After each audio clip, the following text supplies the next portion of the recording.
Amém. Vamos orar? Deus, nosso Pai, estamos na Tua presença, cantamos louvores, ouvimos Tua palavra, envolvimento do Teu povo. E, Senhor, nesse momento queremos te pedir que nos fales pela Tua palavra, inclines os nossos corações a entendê-la e a praticá-la, Senhor.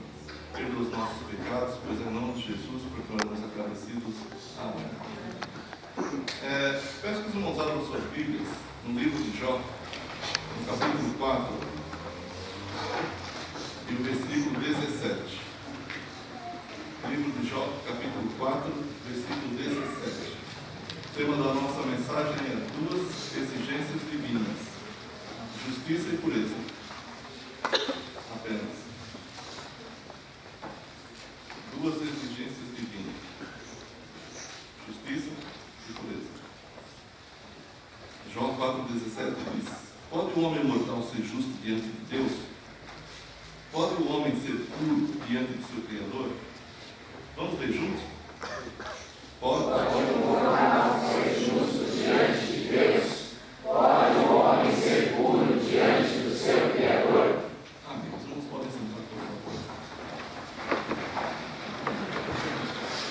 Pergunta bem interessante, né? Essa pergunta é muito interessante para a gente fazer para nós mesmos, né? Pode o mortal ser justo diante de Deus? Pode o homem ser puro diante do seu Criador? Essa pergunta foi feita por Elifaz, o temanita, um dos 4 amigos de Jó. Quando a notícia da desgraça de Jó se propagou, 4 amigos seus vieram visitá-lo para se condoerem dele e mostrarem a sua solidariedade. Elifaz, o temanita, Bildad, o suíta, e Zofar, o naamatita. E como todo amigo, você sabe que uma das características do amigo é ele se preocupar com o amigo, né? Se você tem um amigo, você se preocupa com ele. E os 4 amigos de Jó, em regiões diferentes do Oriente Médio, vieram prestar-lhe solidariedade no momento de extrema crise dele. Jó era o homem mais rico, mais influente do Oriente, e de repente ele cai num estado extremamente calamitoso, de miséria, de falta de saúde, os filhos morreram. Quer dizer, o mundo se abateu sobre Jó. E esses 4 amigos dele vieram visitá-lo. E muita gente recrimina esses amigos pelo que eles vão dizer no decorrer do livro inteiro. Mas aqui no capítulo 2, eu acho interessante essa descrição desses amigos. A partir do 11 ao 13, diz assim: e 3 amigos de Jó, ouvindo falar da desgraça que lhe havia acontecido, vieram cada um do seu lugar, pois haviam combinado de vir prestar-lhe solidariedade e consolá-lo. Elifaz, o temanita, Bildad, o suíta, Zofar, o naamatita. Eles o viram de longe, mas não o reconheceram.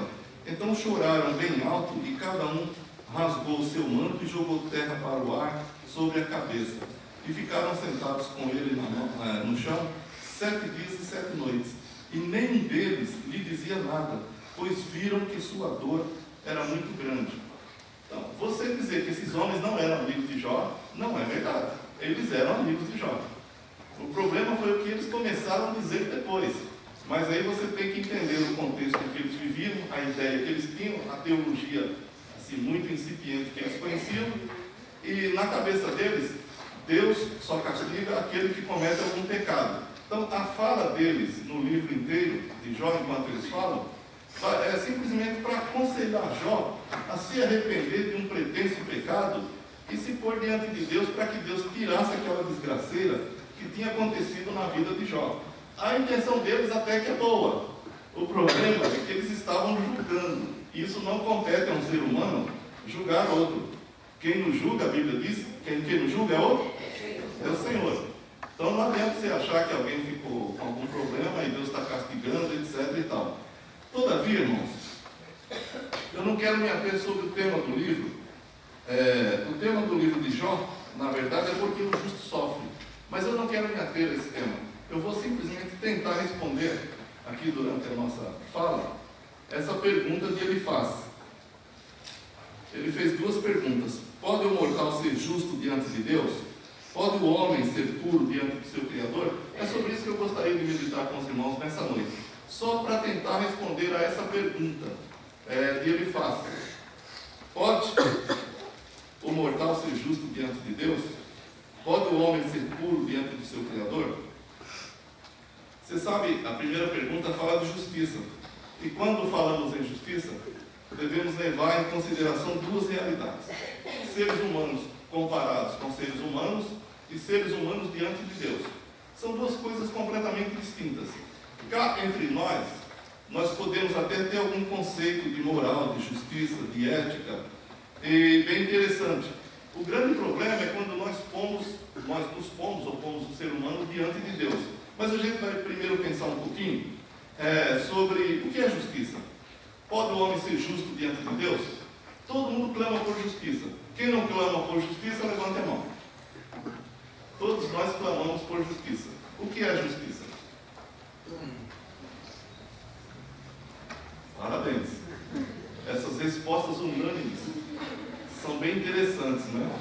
Isso quer dizer simplesmente que a gente nunca se debruçou em nenhum livro, em nenhuma ideia, para saber o que de fato era isso. Eu gostaria que a justiça fosse exercida. Mas o que é justiça? Não é? Eu já vi muita gente que defende pena de morte. Eu não recrimino. Mas normalmente quando você pensa em lei, você pensa no outro. Por exemplo, pena de morte para quem mata. Você pega o seu carro e sai dirigindo. E você atropela alguém e mata. Se houvesse pena de morte,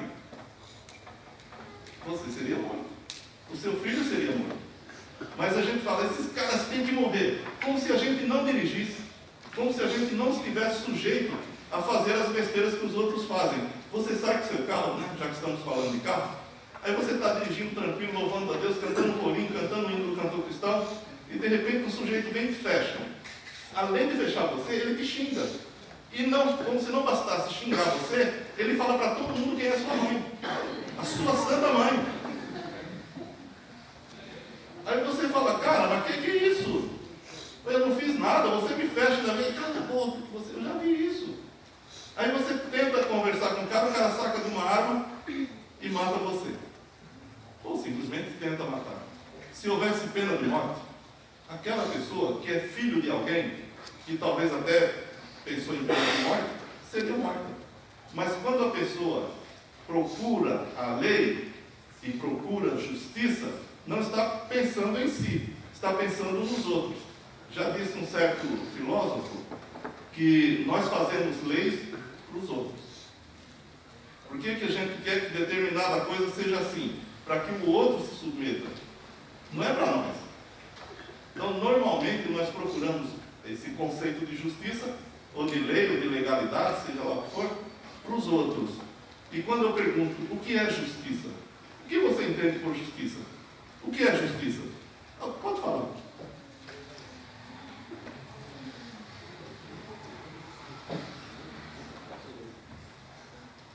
Fala aí, Dudu.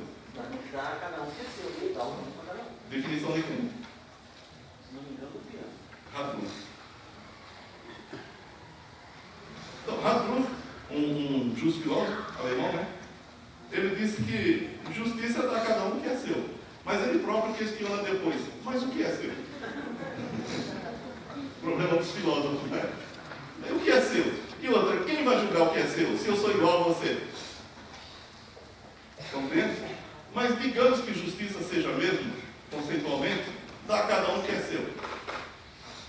Então aí nós podemos entender que existem pessoas que cumprem a lei, que fazem justiça e outras que não. Quando nós nos comparamos, nós encontramos pessoas boas e pessoas más.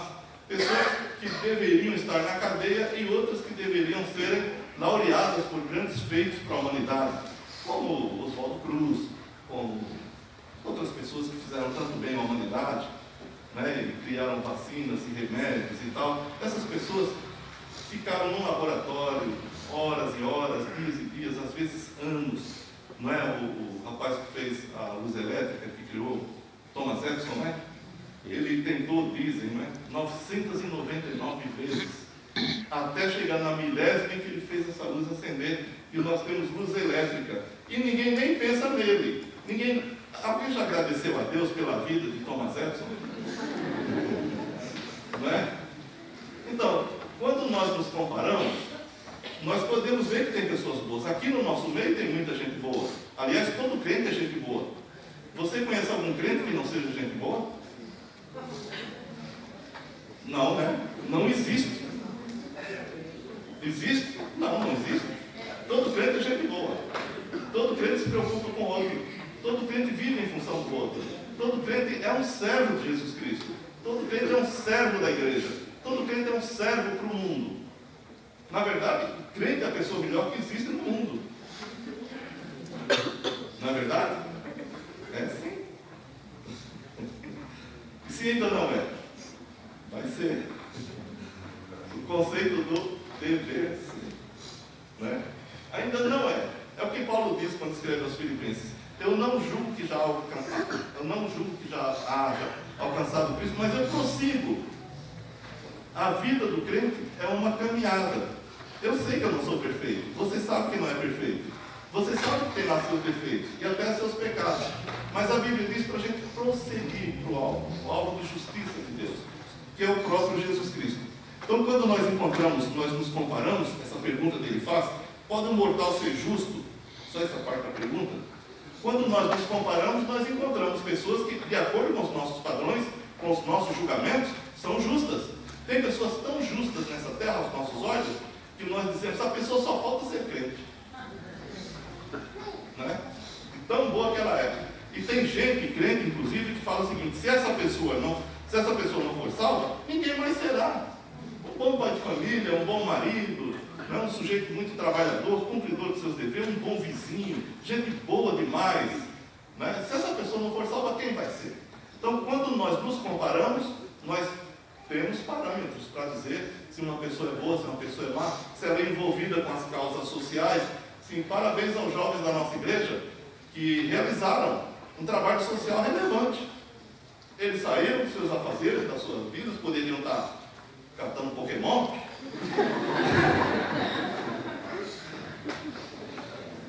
Mas saíram para enfrentar a realidade social mais dura que existe, que é cuidar dos pobres. Você sabe que esse negócio de cuidar dos pobres é algo meio louco, né? Eu já ouvi uma pessoa dizer assim, eu não cuido do pobre porque nem Deus cuida. Ao cúmulo que se chega, né? Eles saíram para cuidar de pessoas desvalidas e tiveram grandes experiências, não é verdade? Eles foram muito abençoados.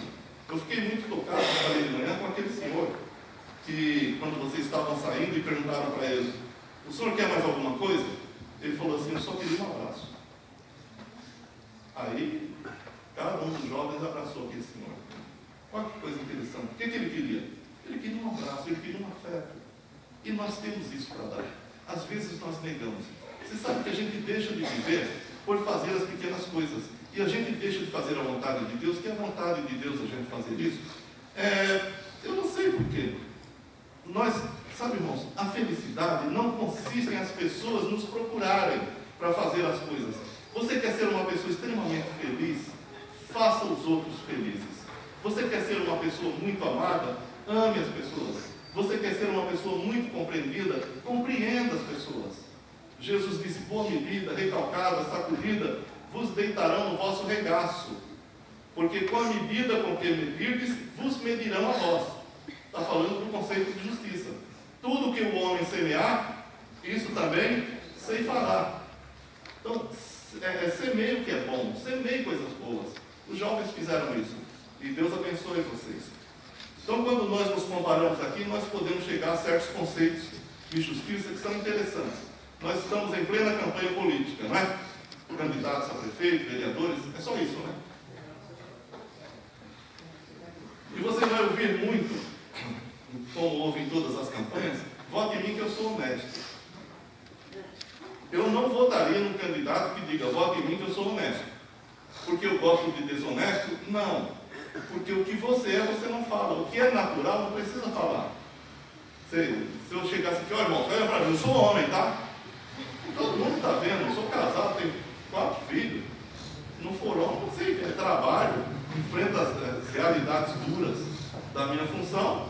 Se eu não fosse homem, para que eu vou dizer que eu sou homem? Todo mundo está vendo. Quando a pessoa diz, eu sou honesto, você não é honesto. Já viram aquelas pessoas que ficam falando, eu só falo a verdade? Não acreditem nessas pessoas. Elas não falam a verdade. A única verdade que ela diz para nós, na verdade, é que ela não fala a verdade. Porque o que você é naturalmente, você não fala. Você já viu um rico dizendo para todo mundo, ok, eu sou rico, hein? Sou rico. Isso acontece com o pobre, né? O pobre tem um dinheiro a mais, recebeu alguma coisa, aí ele sai querendo mostrar para todo mundo que tem coisa a mais. Mas é porque ele é pobre, ele não está acostumado. O rico não fala exatamente para ninguém pedir nada para ele, né?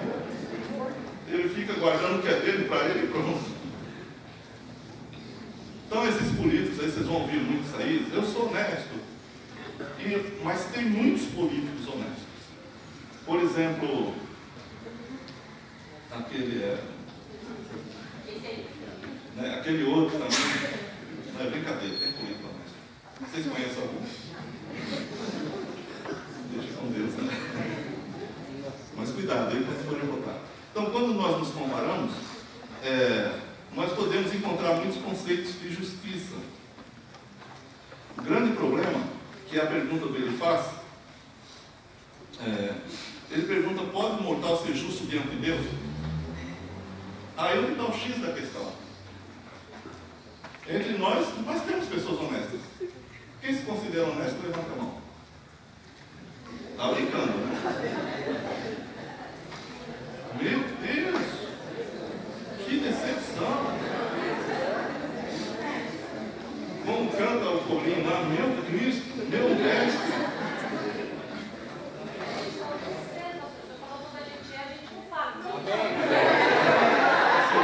Você me pegou na curva.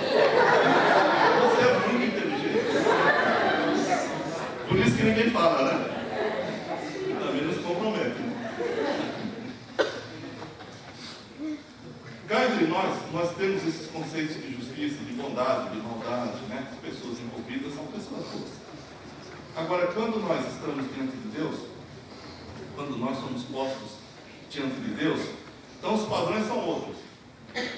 Eu disse que nós encontramos muitas pessoas boas e justas de acordo com os nossos próprios padrões. Todavia, quando nós nos pomos diante de Deus, o padrão é outro. O padrão é o de Deus. A lei é de Deus. Você é um cumpridor da lei comum e humana? Você dirige nos limites da velocidade? Quem nunca tomou a multa? Você cumpre suas obrigações normais? Então você cumpre a lei. No geral, nós somos pessoas cumpridoras da lei. Porque senão a gente estava tudo preso, né? Então se a gente está aqui é porque de alguma forma a gente não transgrediu alguma norma mais pesada, né? As coisinhas da vida. Agora, quando você é posto diante de Deus, aí o padrão de santidade, o padrão de justiça é o dele. E o padrão de honestidade é o dele. A lei diante da qual você fica é a dele. Aí é onde surge o problema humano. Os judeus, e Paulo se batia muito com isso, diziam que cumpriam a lei. Por isso seriam justificados diante de Deus. Até gostaria de ler alguns textos com os irmãos. Leia em Romanos, por favor, capítulo 3, versículo 19 e 20. Quando nós somos postos diante da lei de Deus, olha o que acontece. Romanos capítulo 3, versículos 19 e 20 diz o seguinte. Todos encontraram? Página 1639. Ora, sabemos que tudo o que a lei diz é para os que estão debaixo da lei que ela diz. Para o quê? Para que toda boca se cale e todo mundo fique sujeito ao julgamento de Deus, ou, em outras palavras, seja condenável diante de Deus. Porque ninguém será justificado diante dele pelas obras da lei, pois pela lei vem o pleno conhecimento do pecado. Então o judeu dizia, eu guardo a lei, serei justificado por Deus. Paulo nos diz aqui, inspirado pelo Espírito Santo de Deus, que diante da lei de Deus, ou diante de Deus sendo julgado pela sua lei, todo mundo se cala, todo mundo é condenável. Quando você pensa em todo mundo se cala, eu lembro muito do capítulo 8 de João, quando aqueles fariseus trouxeram aquela mulher pecadora diante de Jesus Cristo e disseram para ele: olha, Senhor, essa mulher foi pega no próprio ato adulterando. E na lei Moisés disse para a gente apedrejá-la. Eles estavam cumprindo a lei? Eles estavam querendo cumprir a lei? Estavam. O grande problema é o que Jesus falou para eles. Então, tá bom. Aquele dentre vós que estiver sem pecado, que seja o primeiro que atire a pedra. E a Bíblia nos conta que todos saíram de perto de Jesus e da mulher. E no final, quando Jesus levanta a cabeça, só tem ele e a mulher. Por que essa gente saiu de perto de Jesus? Porque diante da palavra de Deus, diante do próprio Deus, todo mundo se cala. Não há ninguém que ouse dizer diante de Deus: eu sou justo. Não há ninguém que ouse dizer diante de Deus: eu cumpro a sua lei. Até porque pela lei, diz o texto, vem o conhecimento do pecado. Então o indivíduo não pode falar: eu cumpri a lei de Deus. Porque quando Deus mostra a sua lei às pessoas, o que você vai entender? Quando Deus te mostra a lei dele, é que você não passa de um mero pecador. Você que imaginava que cumpria a lei de Deus, você que se imaginava justo porque as pessoas diziam que você era uma boa pessoa, quando você é posto diante de Deus, você se cala, você fica estático, você perde a língua, você perde a fala, você perde a respiração. Até porque no Apocalipse diz que quando Deus aparece para julgar, céus e terra fogem de diante dele. Então Deus não é um ser comum, Deus não é um ser igual a nós. Deus é um ser que mantém nas suas mãos a nossa vida, a nossa respiração. Foi Deus quem criou pelo poder da sua palavra o universo e mantém criado e firme por causa do poder da sua palavra. Então Deus não é o homem. Deus não é uma pessoa igual a mim e você. Para quem nós cheguemos diante dele e falamos: eu cumpri sua lei. Você não vai nem ter como expressar essa palavra. Porque diante da santidade dele, você vai ver como você é. Eu fico lembrando do capítulo 6 de Isaías, um profeta do Senhor. Diz que no ano em que morreu o rei Uzias, Isaías diz: eu fui ao templo. E lá ele tem uma visão de Deus. E quando Deus fala com ele, a primeira reação de Isaías é: ai de mim que vou perecendo, porque eu sou um homem de lábios impuros e habito no meio de um povo de impuros lábios. E os meus olhos viram o rei, o Senhor dos exércitos. Isaías pensou que seria morto. E ele só não foi morto porque Deus tinha plano com ele. Mas nenhum ser humano fica diante de Deus do jeito que nós ficamos diante uns dos outros. Eu fico vendo certas atitudes de certas pessoas que se dizem crentes. É como se Deus fosse um ser com quem ele vai conversar e enganar. Fazer uma pegadinha divina. Você não vai. Não tem como. É impossível. Quando o povo de Israel viu a glória de Deus no Monte Sinai vindo trazer a lei, o povo ficou de longe. O povo ficou tão assustado, tão amedrontado, que disse para Moisés: sobe lá e fala com Deus e fala para nós que nós não vamos mais lá não. A presença de Deus, irmãos, é assustadora. O povo de Israel vivia dizendo no Antigo Testamento que queria o dia do Senhor. E um dos profetas disse: para que vocês querem o dia do Senhor? O dia do Senhor é de trevas e não de luz. O dia do Senhor é de julgamento. Então, você imagina: eu quero estar na presença de Deus. Muito bem, você deve estar na presença de Deus. Mas eu quero dizer uma coisa para você: se você ficar na presença de Deus, você não vai ser essa mesma pessoa que você é. Você vai ser transformado em outra pessoa. Porque diante de Deus, toda santidade, toda reverência é pouca. Ele faz pergunta: pode o homem ser justo diante de Deus? De que forma ele será justo diante de Deus? Em 7,14 de Romanos, já que a gente está aqui, por que um homem não pode cumprir a lei de Deus? Paulo diz aqui: porque sabemos que a lei é espiritual, mas eu sou limitado pela carne, vendido como escravo do pecado. Então, o homem não pode cumprir a lei de Deus. Por quê? Porque ela é de natureza espiritual e o ser humano é carnal. Então, são duas esferas distintas. Em primeiro lugar, ela mostra que somos pecadores. Em segundo lugar, ela nos diz que nós somos pecadores também. E em 7 de Romanos, do 18 ao 20, Paulo fala: eu sei que em mim, isto é, na minha carne, não habita bem algum, pois o querer, o bem está em mim, mas não o realizá-lo, pois não faço o bem que quero, mas o mal que eu não quero. Portanto, se faço o que não quero, já não sou eu quem o faz, mas o pecado que habita em mim. Sabe, uma coisa que nos torna até decepcionados diante de Deus é o fato de você imaginar que é justo e as pessoas dizerem isso de você, e quando você chega diante de Deus, você não passa de um pecador miserável. Você vai entender diante de Deus que a sua condição é péssima, é completamente pecaminosa, e que Deus não suporta a tua presença. Diz no Salmo 11 que Deus detesta o ímpio. O nosso cheiro, como seres humanos pecadores diante de Deus, é ruim ao nariz de Deus. A gente que se julga tanta coisa uns com os outros, tão perfumadinho, bonitinho, chega diante de Deus, nós fedemos. Deus tem ânsia de comer, como diz lá no Apocalipse. Você não é quente nem frio, portanto vomitar-te-ei da minha boca. Ou seja, as nossas atitudes humanas comuns causam náuseas diante de Deus. Estou sendo duro?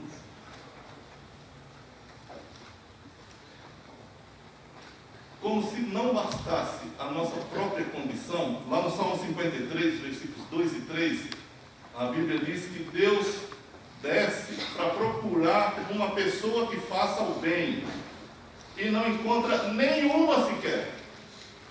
Então aquele ser humano que você acha que é muito justo, a Bíblia diz que Deus desceu para procurar o justo e não achou nenhum sequer.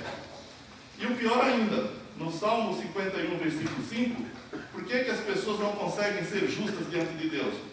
Salmo 51, 5 diz que eu nasci em pecado e em pecado fui concebido. Então a minha maldade, o meu pecado, a sua maldade, o seu pecado é natural. Você não pode fazer outra coisa na vida senão pecar e desagradar a Deus. O ser humano, ele só peca e desagrada a Deus. Ele não faz outra coisa na vida que não pecar e desagradar a Deus. Quer dizer, respondendo a primeira pergunta que ele faz, nós vamos concluir que diante de Deus a condição humana é desesperadora. Pode o homem ser justo diante de Deus? Resposta: não tem como. E a outra pergunta dele: pode o homem ser puro diante do seu Criador? Outra pergunta que ele faz.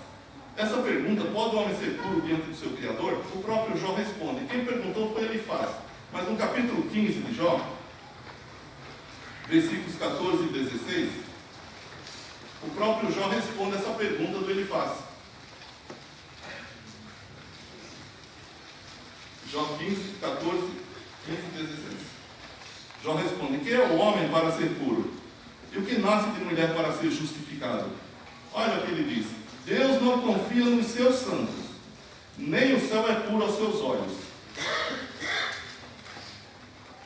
Quanto menos o homem desprezível e corrupto, que bebe a maldade como quem bebe água. Jó responde textualmente a pergunta que ele faz: o homem pode ser puro diante de Deus? Ele fala: de jeito nenhum.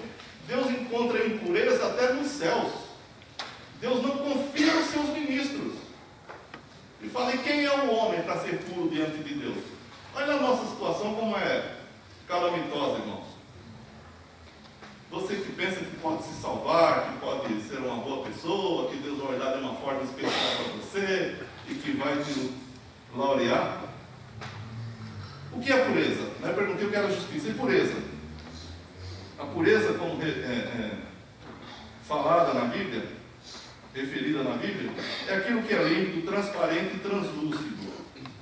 Quando eu estava no seminário, os nossos professores sempre nos diziam que o crente tem que ser transparente, tem que ser lúcido, tem que ser uma pessoa em que não haja cera. Já viram ser com cera? Pessoa sincera, porque a palavra sincera é do latim, significa sem cera. Já viram quando você vai comprar um vaso mais caro, que está cheio de cera? É muito feio, né? Aí o vendedor chega e tira aquela cera para o vaso ficar bonito. Pessoa sincera é pessoa sincera. Mas essa declaração de sinceridade, de pureza, é dada por Deus. Não é uma condição comum. O que eu estou falando aqui, nós, diante uns dos outros, nós podemos ser santos e puros e justos e tal. Mas diante de Deus, quem vai dizer para mim e para você se nós somos justos e se nós somos puros é Deus. Não é você, não sou eu. Sobre pureza, no livro de Abacuque, capítulo 1, versículo 13, página 1343. Abacuque, capítulo 1, versículo 13, diz que Deus é tão puro de olhos que não pode ver o mal e não pode contemplar a maldade. Deus é puro. E no Apocalipse, capítulo 1, versículo 14, diz que Deus, o Senhor Jesus, tem olhos como chamas de fogo. Ou seja, Ele perscruta todo o nosso ser. No Salmo 139, bem interessante, quer ver? Leia lá comigo. Os versículos de 1 a 4. Um texto bem conhecido nosso, sempre bem citado também. Diz assim: Senhor, Tu me sondas e me conheces. Sabe quando me sento e quando me levanto. Conheces de longe o meu pensamento. Examinas o meu andar e o meu deitar. Conheces todos os meus caminhos. Antes mesmo que a palavra chegue à língua, Tu, Senhor, já a conheces toda. Quer dizer, Deus é um ser que vê tudo, que sabe tudo. Uma coisa muito interessante que a Bíblia nos chama a atenção é sobre a gente se pôr diante de Deus em contrição. Né? A Bíblia diz que Deus conhece o soberbo de longe. Quem é soberbo? É aquele que se imagina justo, que se imagina puro, que se imagina santo. É aquele que imagina que Deus vai galardoá-lo por ele ser o que é e tal. Mas quando nós ficamos diante de Deus, a humildade é necessária. O reconhecimento da nossa condição humana é necessária. Esse trecho aqui que nós estamos considerando, de fato é um texto um tanto quanto duro, porque fala da nossa realidade, porque nos confronta, e nós não gostamos de ser confrontados, nós gostamos de ser elogiados, mas quando nós lemos a palavra de Deus, como estamos lendo aqui, e ela diz para nós quem nós somos, isso nos choca, porque é muito difícil a gente ouvir isso, ler isso. Quando você lê a Bíblia normalmente, você fica procurando um texto onde Deus fala com você de alguma forma e diz para você que Ele vai te ajudar, te abençoar. Por que tem um montão de igreja que cresce muito? Porque não se fala de pecado, não se fala da condição humana, fala na verdade que Deus é teu escravo, que você determina e Ele realiza. Por isso que essas igrejas se enchem, porque não se prega a palavra de Deus. Porque a palavra de Deus põe a nós, seres humanos, no nosso devido lugar. Quando nós falamos de graça de Deus, as pessoas têm a ideia de que graça de Deus é que Deus é legal. E não é isso. A graça de Deus vai dizer para nós que nós não somos ninguém, nós não somos nada, nós não temos condições, nós somos pecadores. E por isso Ele nos vem em socorro e nos salva. A graça de Deus nos põe no nosso lugar e Deus no seu lugar. Se eu penso que tenho algum mérito, a graça de Deus vai dizer para mim, você não tem mérito.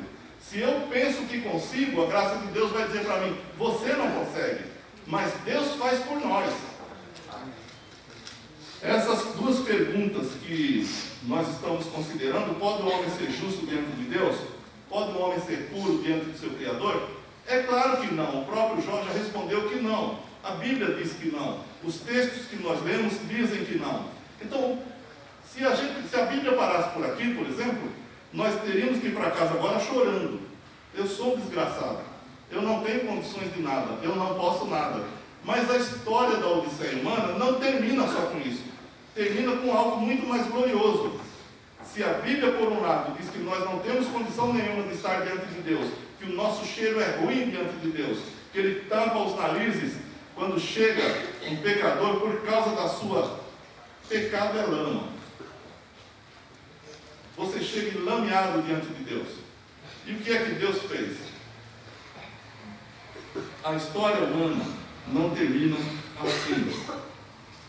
A história humana termina com Deus olhando para nós, vendo a nossa miséria, o nosso pecado, e dizendo para nós: eu vou resolver o problema de vocês. Vocês não têm a menor condição de justiça nem de pureza, mas eu vou resolver isso. E o que é que ele faz? Ele envia seu filho. Eu gosto muito, e às vezes repito demais, esse texto de Isaías, capítulo 53. Abra aí, por favor. E veja o que é que Deus faz. Do 4 ao 7. Se eu e você, ou qualquer pessoa, não tem a menor condição de estar diante de Deus, porque nós não temos justiça nem pureza para isso, olha o que é que Deus fez. A graça de Deus vai nos dizer também que você recebe salvação por graça, mas Deus pagou um preço no seu Filho. A Bíblia diz que não foi com coisas corruptíveis, como prata ou ouro, que fostes resgatados da vossa vã maneira de viver, mas pelo sangue de Jesus Cristo, como de um cordeiro imaculado e incontaminado. Isaías 53, do 4 ao 6 diz: verdadeiramente Ele tomou sobre si as nossas enfermidades e levou sobre si as nossas dores. E nós o consideramos aflito, ferido por Deus e oprimido. Mas Ele foi ferido por causa das nossas transgressões e esmagado por causa das nossas maldades. O castigo que nos traz a paz estava sobre Ele, e por seus ferimentos fomos sarados. Todos nós andávamos desgarrados como ovelhas, cada um se desviava pelo seu caminho, mas o Senhor fez cair a maldade de todos nós sobre Ele. Ele foi oprimido e afligido, mas não abriu a boca. Como um cordeiro que é levado ao matador, e como ovelha muda diante dos seus tosqueadores, ele não abriu a boca. Então, o que é que Deus fez? Deus assumiu a nossa culpa. Você sabe que salvação não é só Deus olhar para você e vou te salvar. Você quer ser salvo? Vou te salvar. Não é isso. Salvação é muito mais. Salvação é Deus assumir a nossa condição.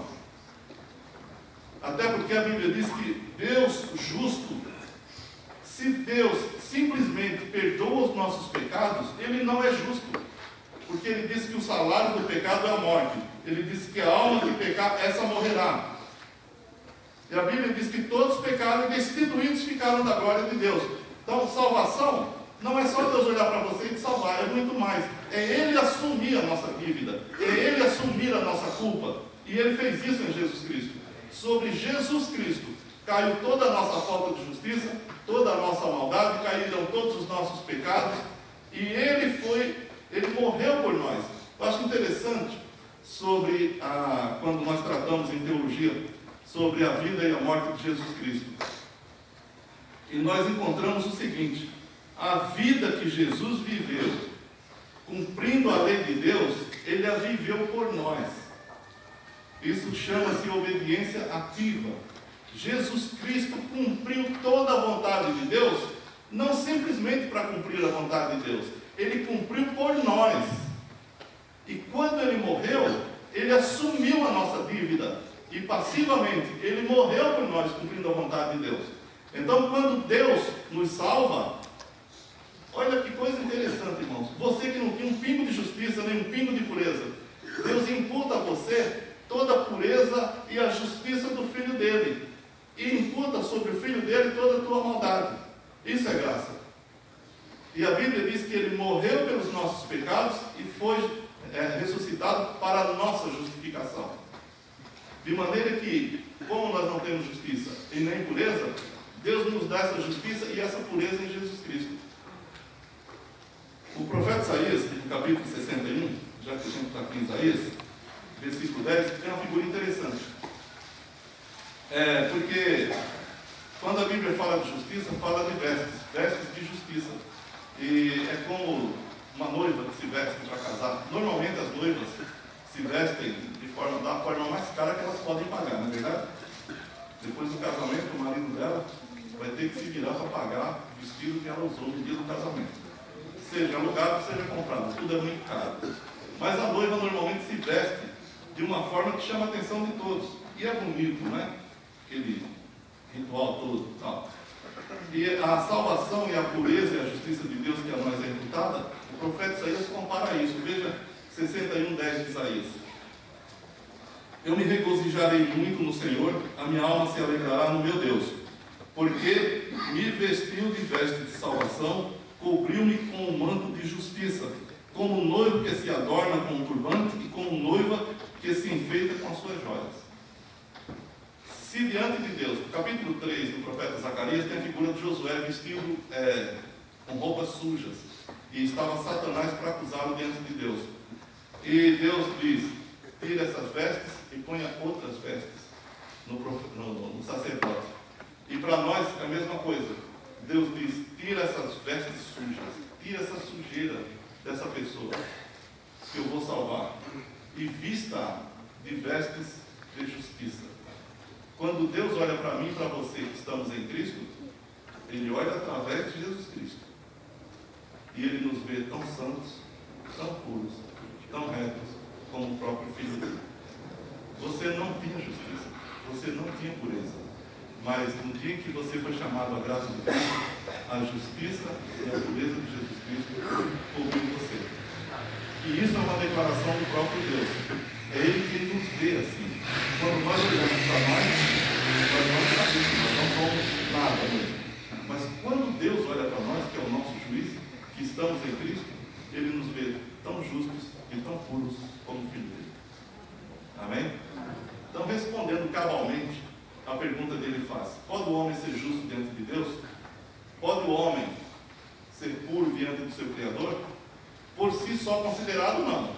Mas considerado em Jesus Cristo, Deus nos declara justos e puros. Amém?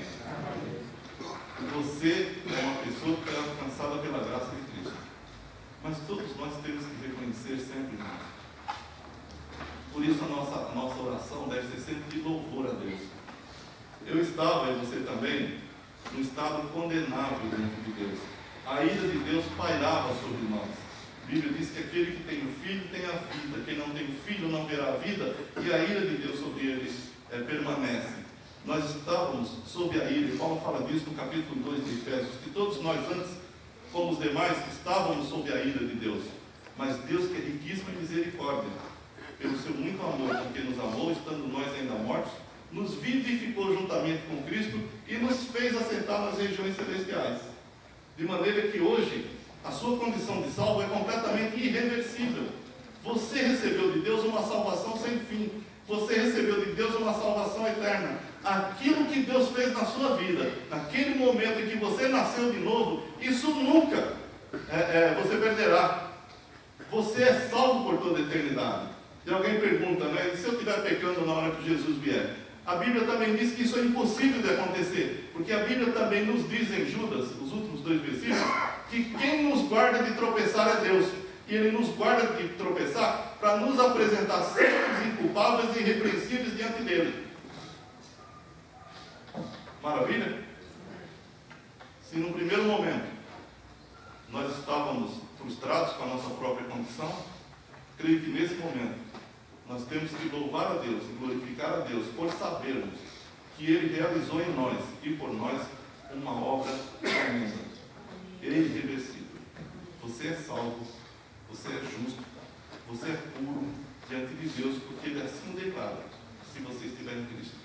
Amém? Amém. Peço que você baixe sua cabeça nesse momento. Em primeiro lugar, louve a Deus por essa tão grande salvação.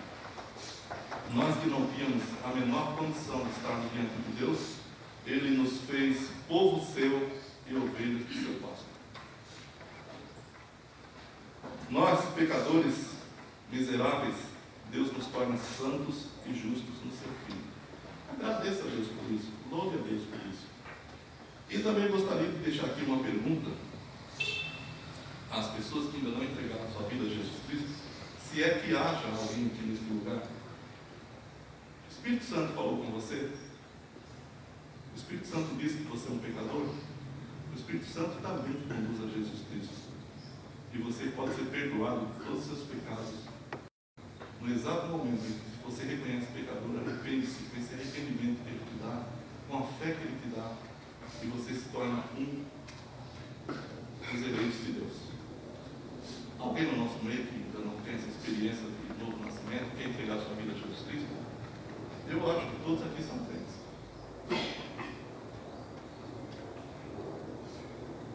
Amém. Que Deus abençoe, que Deus ajude, guarde e proteja. Vamos ficar em pé? Vamos orar.